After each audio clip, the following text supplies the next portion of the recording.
guys, I got a very special guest today. He's former Bengal and member of the last Bengals team to win a playoff game before this year.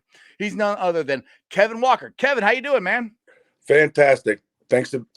Pleasure to be with you today. Yeah, no problem. Thanks for coming on. Now, you were drafted by the Bengals in the third round in 1988, the year after they went to their last Super Bowl before this year. So everything's kind of rolling around the same again. We got our first playoff win, went Super Bowl again, lost again. But you were drafted in 1988. What was that like to get drafted, to fulfill your dream of being drafted in the third round for the Bengals? Well, it certainly was a dream come true. My earliest memories, probably 5, 6 years old, about always wanting to play football. But as luck would have it, I wasn't allowed to play until my freshman year in high school because my mom said it was too dangerous of a sport. Go figure, right? I anxiously awaited to my freshman year, and it was just very fortunate to have some good success in high school, and went on to play some college football, and was blessed with the opportunity to be drafted by the Bengals in 1988, and on down the road from there. So it was exciting time, and as I mentioned, something I've always wanted to do ever since I can remember. Exactly. That's awesome. Now, what was college experience like? Because you went to the University of Maryland, which is where your quarterback Boomer Esiason also went to. So I'm sure you heard of Boomer before you got drafted by the Bengals. What was it? Is he a big deal in Maryland, or what was like playing for the University of Maryland?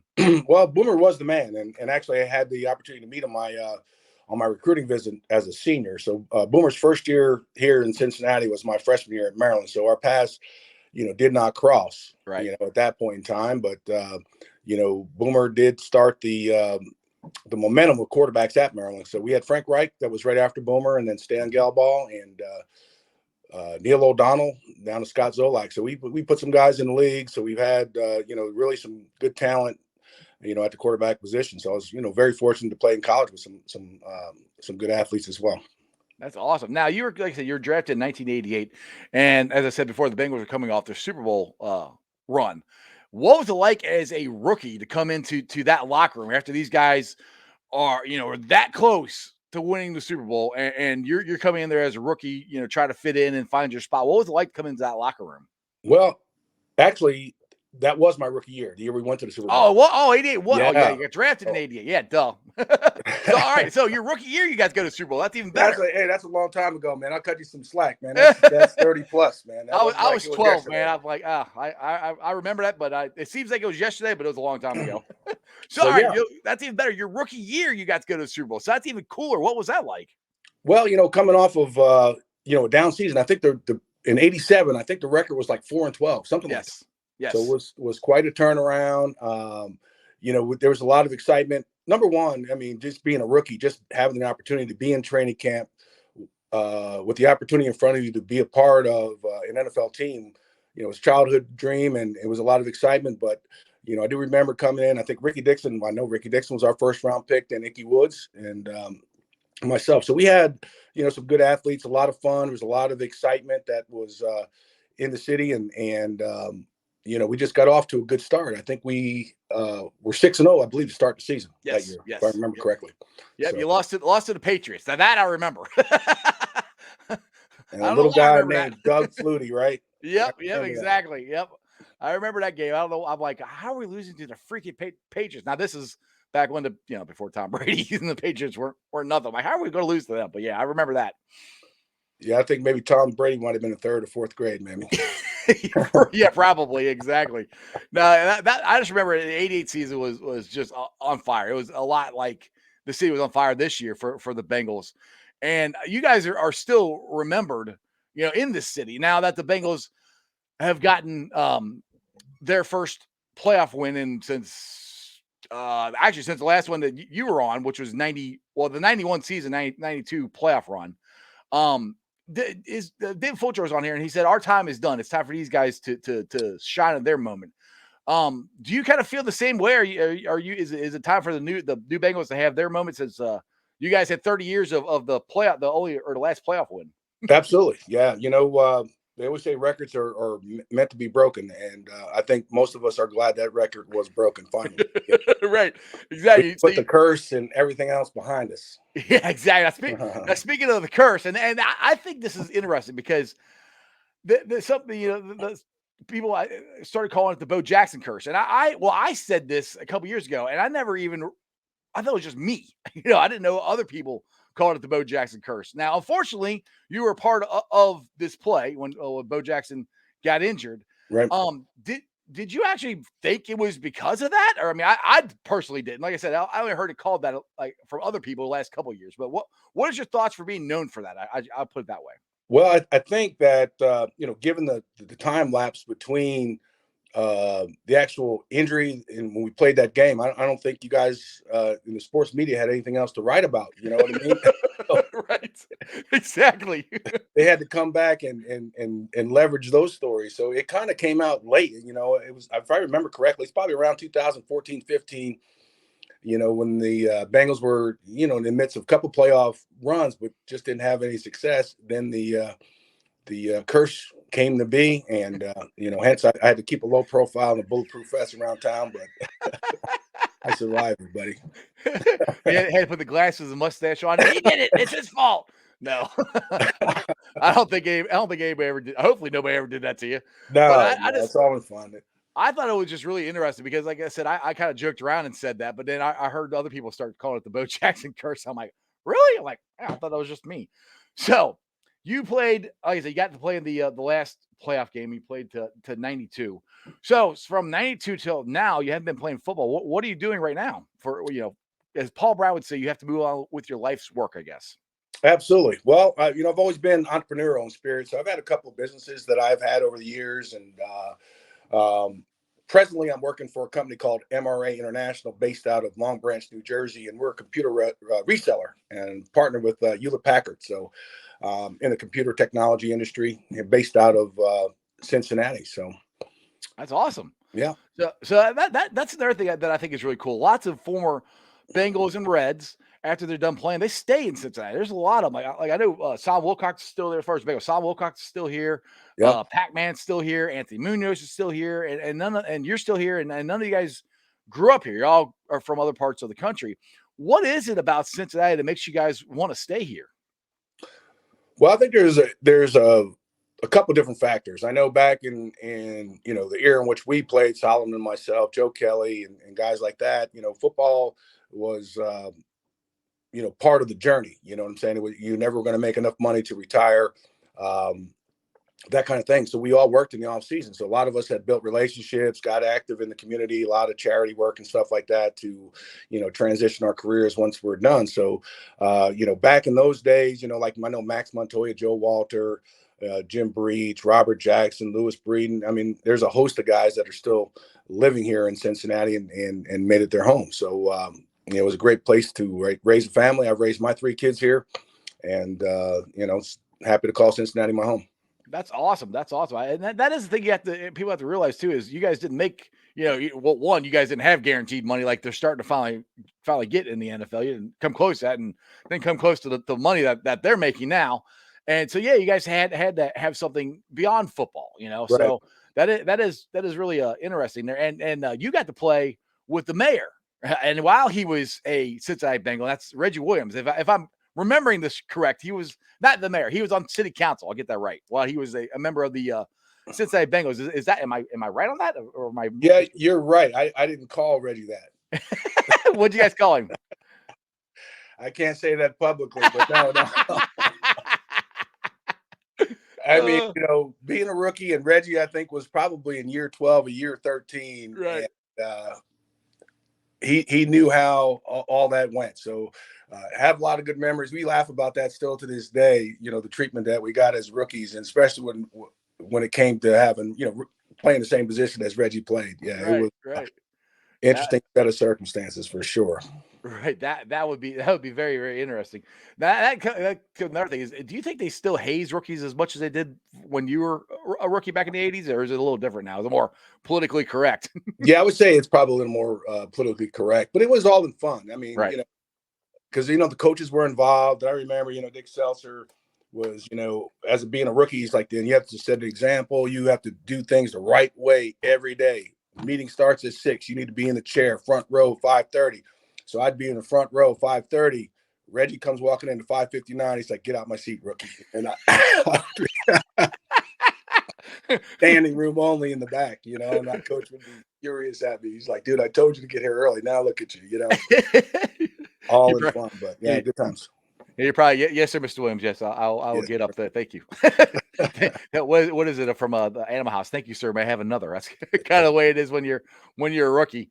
So I guess that not to single out one teammate, but who are some of your best teammates, and what are some of your best memories of playing for the Cincinnati Bengals? Well, I'll tell you, I think playing in the jungle, number one, is probably the most memorable experience as far as having a home field advantage. There was nothing that I've ever experienced is like playing home game in front of our fans. So that run in '88 was really, really exciting. Just the electricity that was in the city, the momentum, the excitement, and it was just it's been a void for the last 30 plus years. And I tell you, this year was so good to see it back. Uh, the Bengals would play it away, but the banks was full. The bars, the restaurants, people having football parties and things of that nature. So it was really exciting, and especially for that next generation. My boys now are 29, so they've never had that experience, and a lot of their friends. I coached at Moeller High School with a lot of these kids over the years, and just never having that conversation until now. Just finally having an opportunity to enjoy some good home team football with a good run to the Super Bowl was exciting. Yeah, exactly. I'm in the same boat. My son is 21, and he's never saw. Well, this year was the first year he saw any of his teams win a playoff game. I mean, I've seen the Bengals go to 2 Super Bowls. I saw the Reds win, well, at least one World Series. And in his lifetime, the Reds haven't done anything, and the Bengals have made a lot of playoff runs, but never won anything until this year. And I'll be honest, Kevin, when they won their first playoff game against the Raiders, I'm a season ticket holder down there in section 158. I Okay. was crying. I was tearing up. I was crying. Because it was a very cool moment. It finally happened. Finally we got the monkey off our back. We got the playoff win. My son was there. Oh, cool. It was awesome. I mean, and then we went and took off. We went down to Tennessee, and I'll never forget this when Evan McPherson kicked the game-winning field goal. I literally dropped to my knees and started bawling. I'm like, I can't believe we won this. And these Tennessee fans like, oh, that's a little much. I'm like, you literally have no idea what we've been through as Bengal fans from from the 80s when we were going to 2 Super Bowls to the 90s where we couldn't win anything to the playoff runs where we couldn't get past it to now. I mean, it has been an unbelievable emotional roller coaster for me. So this last year was unbelievable. And like I said, going to Tennessee, going to a playoff game was unbelievable. And I was very happy. Like I said, my son got the experience. Your son's got to see them win. Yeah. And that's something we'll never forget. And I think we're going to have more of that to come. I mean, we got the draft coming up here this week. Yeah. So the Bengals can add more players. So speaking of that, where are you at on 31? What are you wanting to protect Joe Burrow? Are you wanting to get a cornerback, or where are you at on that?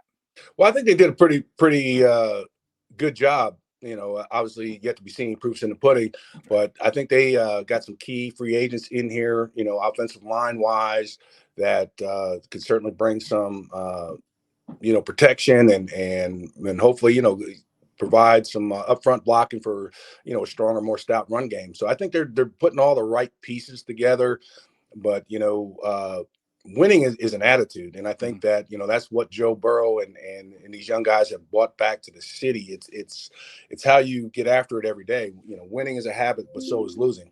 And I think we get used to losing over the last several years, but now these guys have figured it out, and it's so good to see. It's exciting. The game has changed obviously a little bit, but it's exciting to see guys figuring it out. I mean, they're committed to it. They work. They put their time in, and they're playmakers. So I think that there's a couple voids that they're going to see. Some good athletes that they could perhaps secure here in the draft. But I think they have the components, offensive line wise, which was obviously a big need for us. At the end of last season, with the number of sacks and things we were facing, to shore that up and take care of the man down there. Yeah, exactly. And that's one thing where I'm at, and I've said this on here a ton of times.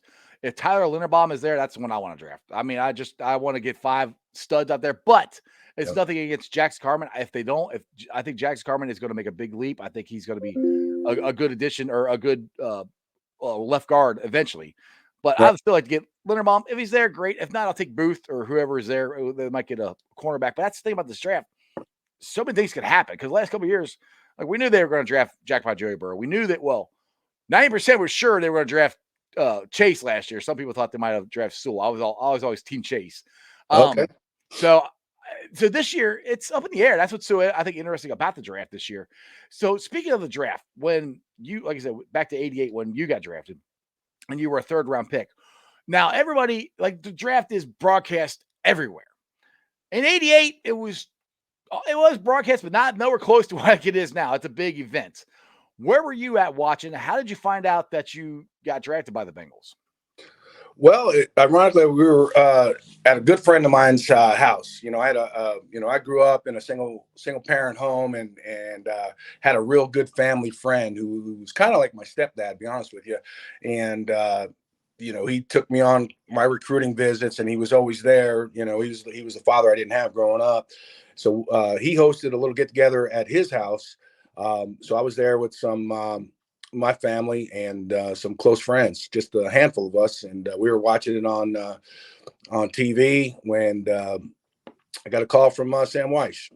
So I actually got a call from Sam before it showed on the TV. So Right.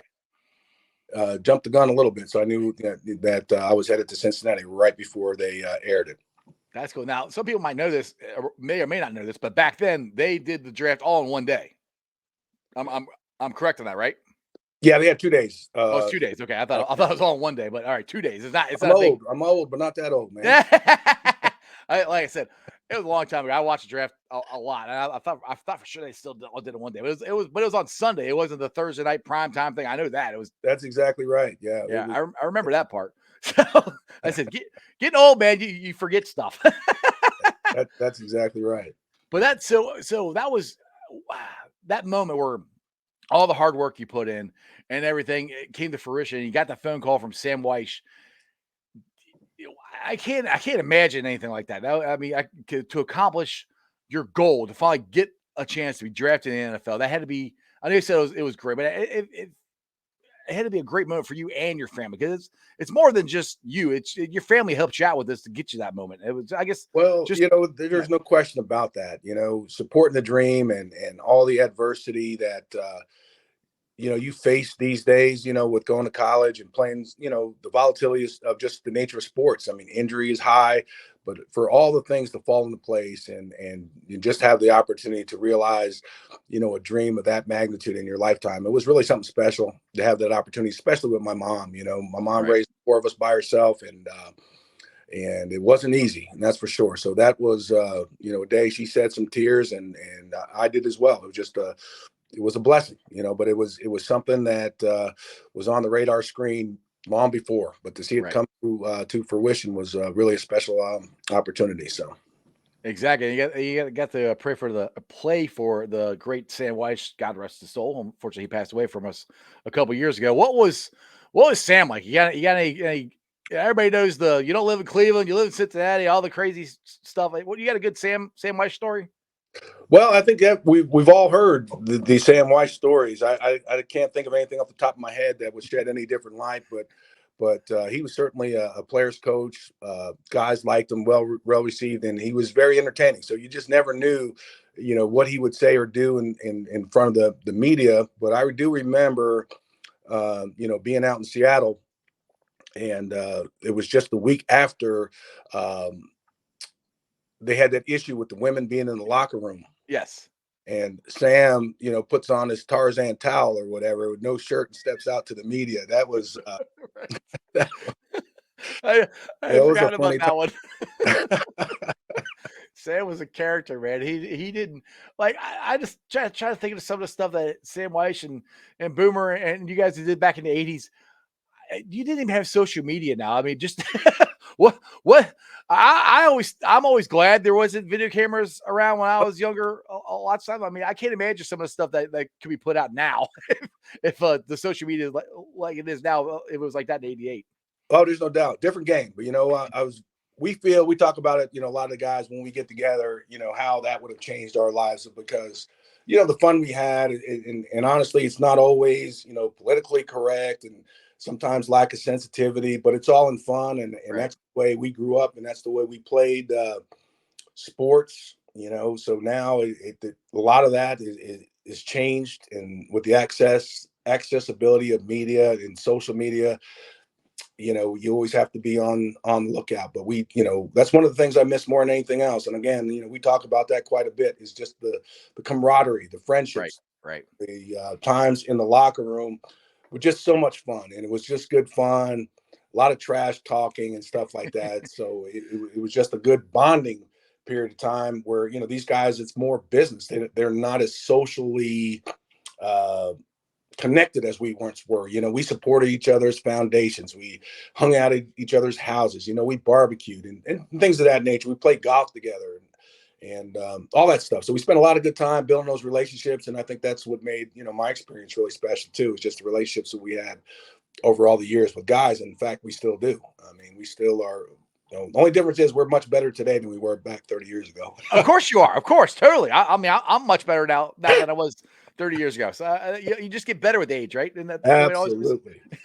Oh, you just get a little gray in your beard, and that's it. It's fine. Everything else is hunky dory. All right, Kevin. Well, I appreciate you. You giving me almost 20 minutes. Like I said, this has been awesome. The '88 team has been one of my favorite teams of all time. I mean, you guys took us to the Super Bowl, Jungle to Miami. You guys started the Jungle. You had, Welcome to the Jungle became the theme song for this team. Still, we still call it the Jungle, and even though it's in a different stadium. So you guys, no matter what happens, that '88 team will always be remembered for what you guys did and what you guys started here. And I appreciate you, Kevin. We appreciate you, man. Thank you much. No problem. Hey, if you got anything you want to plug or anything before I let you go? No, I think I'm good, my man. Go Bengals, and we're looking forward to some big things again next season. So, Yes, sir. Yes, sir. All right. Thank you very much. Who day? all right, who day?